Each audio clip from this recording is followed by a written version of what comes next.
देखिए, उसमें already team रवाना हो चुकी है और ये शिलोंग पहुंच चुके हैं और इंदौर पुलिस की जो असिस्टेंस उनके द्वारा मांगी गई थी 7 तारीख से टीम यहाँ पर थी और कल रात को इंडिगो फ्लाइट से रवाना हो गई 9:45 पर और शिलोंग पहुंच भी गए हैं।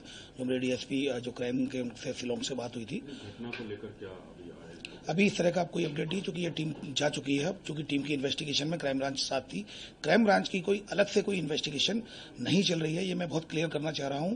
ये शिलोंग पुलिस की जो टीम आई थी यहाँ पर, उस समय ये ऑपरेशन शुरू किया गया था उनके साथ मिलकर। और आरोपी जो मेल आरोपी है और एक सोनम 5 आरोपी, इसके अलावा और भी किसी आरोपी का नाम सामने? अभी फिलहाल इन 4 आरोपियों के अलावा और अभी जो इन्वेस्टिगेशन जो इंदौर से संबंधित 4 आरोपी जो थे, जो इन क्राइम ब्रांच ने अरेस्ट किया था, इसके अलावा किसी भी प्रकार का इनपुट शिलोंग पुलिस के द्वारा इंदौर पुलिस को नहीं दिया गया है।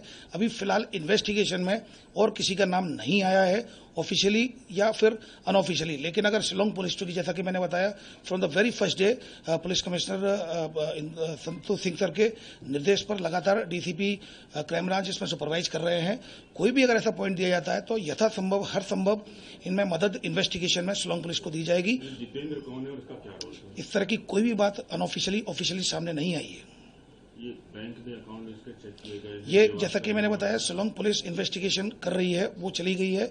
अब शिलोंग पुलिस अगर ऑफिशियली हमारे साथ शेयर करती है, कोई वेरीफाइड अगर पॉइंट करने को बोलती है, तो डेफिनेटली इन्वेस्टिगेशन में क्राइम ब्रांच मदद करेगी। चारों आरोपियों के घर के और ठिकाने के अलावा कहां गए थे? ये एक तो विशाल चौहान के यहाँ पर यहाँ सर्चिंग की गई थी, उससे जो इन्वेस्टिगेशन में कुछ एविडेंस के सपोर्ट में, और दूसरा विक्टिम के यहाँ गए थे कुछ पूछताछ के लिए। अभी तक जो क्राइम ब्रांच साथ में थी, उसके अलावा फिर एयरपोर्ट गए, जहाँ से वो लास्ट टाइम एयरपोर्ट से गए।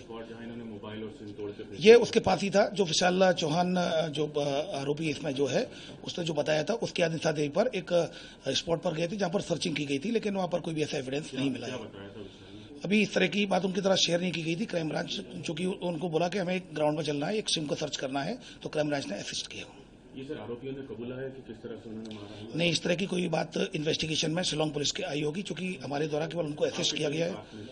जो हमारी टीम साथ में थी, लेकिन इन्वेस्टिगेशन में जब पूछताछ चल रही थी, तो पूछताछ पर टोटली उनका ये सोल क्राइटेरिया था, उनके द्वारा ही पूरी पूछताछ किया जाकर एविडेंस लिए गए। क्या नकार दिया उन्होंने? जैसा कि मैंने बताया कि इन्वेस्टिगेशन का सोल पार्ट उन्हीं का है। हमारा काम इन्वेस्टिगेशन बाहर से उनको असेस करना है। It is the part of investigation कि क्या एविडेंस मिले हैं और किस तरह से उनको इन्होंने इस इन्वेस्टिगेशन में शामिल किया है। देवास के जो बैंक अकाउंट्स आ रहे हैं, उसको लेकर इस तरह की अनऑफिशियली और ऑफिशियली दोनों ही तरह से कोई बात तो सामने नहीं आई है। मात्र मीडिया में चल रहा है, जिसका कोई भी ट्रस्टेड सोर्स नहीं है। क्राइम ब्रांच का नेक्स्ट इसमें अभी क्या रहेगा? क्राइम ब्रांच चूंकि जैसे शिलोंग पुलिस के द्वारा जो मदद मांगी गई थी, अब शिलोंग पुलिस अगर कोई ऑफिशियली कोई बात शेयर करती है और सीनियर ऑफिसर्स अगर इसमें गाइड करते हैं, हर यथासंभव मदद की जाएगी इन्वेस्टिगेशन में। सोनम को लाया जाएगा?